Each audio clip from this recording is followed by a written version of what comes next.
ನಕ್ಸಲ್ ನಾಯಕ ವಿಕ್ರಮ್ ಗೌಡ ಎನ್ಕೌಂಟರ್ ಆದ ಬಳಿಕ ಈಗ ನಕ್ಸಲ್ ವಲಯದಲ್ಲಿ ಸಾಕಷ್ಟು ಬೆಳವಣಿಗೆಗಳಾಗ್ತಾ ಇದೆ. ನಕ್ಸಲ್ ಮತ್ತು ಸರ್ಕಾರದ ಮಧ್ಯೆ ಕೆಲವೊಂದು ಸಂಧಾನಗಳು ಏರ್ಪಟ್ಟಿದೆ.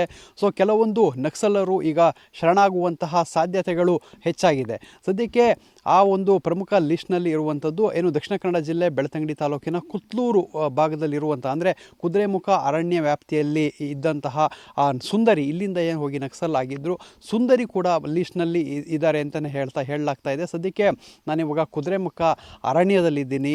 ಈ ಒಂದು ಆಸುಪಾಸಿನಲ್ಲೇ ನಕ್ಸಲರು ಓಡಾಡ್ಕೊಂಡಿದ್ದಾರೆ ಅನ್ನೋ ಮಾಹಿತಿ ಇದೆ. ಸದ್ಯಕ್ಕೆ ಇಲ್ಲಿ ನೋಡ್ಬೋದಾಗಿದೆ, ಇದು ಕುದುರೆಮುಖ ಅರಣ್ಯ ಪ್ರದೇಶ. ಅಂದರೆ ಏನು ದಕ್ಷಿಣ ಕನ್ನಡ ಜಿಲ್ಲೆ ಬೆಳ್ತಂಗಡಿ ತಾಲೂಕು ಮತ್ತು ಚಿಕ್ಕಮಗಳೂರು ತಾಲೂಕಿನ ಚಿಕ್ಕಮಗಳೂರು ಜಿಲ್ಲೆಯ ಮೂಡಿಗೆರೆ ತಾಲೂಕಿನ ವ್ಯಾಪ್ತಿಗೆ ಬರುವಂತಹ ಏನು ಈ ಒಂದು ಕುದುರೆಮುಖ ಅರಣ್ಯ ಪ್ರದೇಶ ಏನಿದೆ, ಸೊ ಈ ಒಂದು ಅರಣ್ಯ ಪ್ರದೇಶ ನಾವೇನು ನೋಡ್ತಾ ಇದ್ದೀವಿ, ಈ ಒಂದು ಗುಡ್ಡದ ಅಕ್ಕಪಕ್ಕದಲ್ಲೇ ಈ ಒಂದು ನಕ್ಸಲರ ಚಲನವಲನ ಇದೆ. ಸೊ ಅವರ ಅಡಗುತಾಣ ಇದೇ ಆಗಿದೆ. ಸೊ ಅಲ್ಲಿತ್ಕೊಂಡು ಸಂಪರ್ಕವನ್ನು ಸರ್ಕಾರದ ಜೊತೆ ಮಧ್ಯವರ್ತಿಗಳ ಮೂಲಕ ಸಂಪರ್ಕವನ್ನು ಸಾಧಿಸ್ತಾ ಇದ್ದಾರೆ. ಶರಣಾಗತಿ ಆಗಲಿಕ್ಕೆ ಎಲ್ಲವೂ ಕೂಡ ಸಿದ್ಧತೆಗಳು ನಡೆದಿದೆ ಅನ್ನೋ ಮಾಹಿತಿ ಸಿಗ್ತಾ ಇರುವಂಥದ್ದು. ಈ ಒಂದು ಸುತ್ತಮುತ್ತ ಕಾಡಿನ ಸುತ್ತಮುತ್ತ ಇಟ್ಕೊಂಡೇ ತಮ್ಮ ಮನೆಯವರ ಸಂಪರ್ಕ ಮಾಡುವಂಥದ್ದಿರ್ಬೋದು, ಸರ್ಕಾರದ ಮಧ್ಯವರ್ತಿಗಳ ಸಂಪರ್ಕ ಮಾಡುವಂಥದ್ದಿರ್ಬೋದು, ಇದನ್ನೆಲ್ಲ ಮಾಡ್ತಾ ಇದ್ದಾರೆ ಅನ್ನೋ ಈಗ ಮಾಹಿತಿ ಸಿಕ್ಕಿರುವಂಥದ್ದು.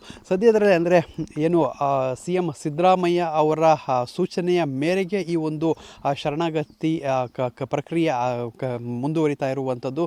ಸದ್ಯದರಲ್ಲೇ 2-3 ಜನ ಅಂದರೆ ಏನು ಸುಂದರಿ ಇರ್ಬೋದು ಮತ್ತು ಚಿಕ್ಕಮಗಳೂರು ಜಿಲ್ಲೆ ವ್ಯಾಪ್ತಿಯಲ್ಲಿ ಬರುವಂತಹ ಇನ್ನೂ 2 ನಕ್ಸಲ್ ನಾಯಕಿಯರು ಏನಿರ್ತಾರೆ, ಸೊ ಅವರ ಶರಣಗತಿಯನ್ನು ಮಾಡಲಿಕ್ಕೆ ಈಗ ಸರ್ಕಾರ ಮುಂದಾಗಿರುವಂಥದ್ದು. ಯಾವುದೇ ಅಂದರೆ ಕ್ಷಣದಲ್ಲೂ ಬೇಕಾದರೂ ಕೂಡ ಅವರು ಶರಣರಾಗುವಂಥ ಸಾಧ್ಯತೆಗಳಿದೆ. ಸೊ ಯಾವಾಗ ಏನು ನಕ್ಸಲ್ ನಾಯಕ ವಿಕ್ರಮ್ ಗೌಡ ಎನ್ಕೌಂಟರ್ ಆಯಿತು, ಅವರ ಸುತ್ತಮುತ್ತ ಇರುವಂತಹ ಸಹಚರ್ಯವರಾಗಿದ್ದರು, ಮುಖಂಡರುಗಳವರಾಗಿದ್ದರು.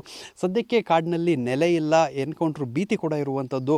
ಆದ್ದರಿಂದ ಈಗ ಸರ್ಕಾರದ ಮಾತು ಕೇಳಿ ಅವರು ಕೂಡ ಶರಣಗಾತಿಗೆ ಒಪ್ಪಿದ್ದಾರೆ ಅನ್ನೋ ಮಾಹಿತಿ ಸಿಗ್ತಾ ಇದೆ.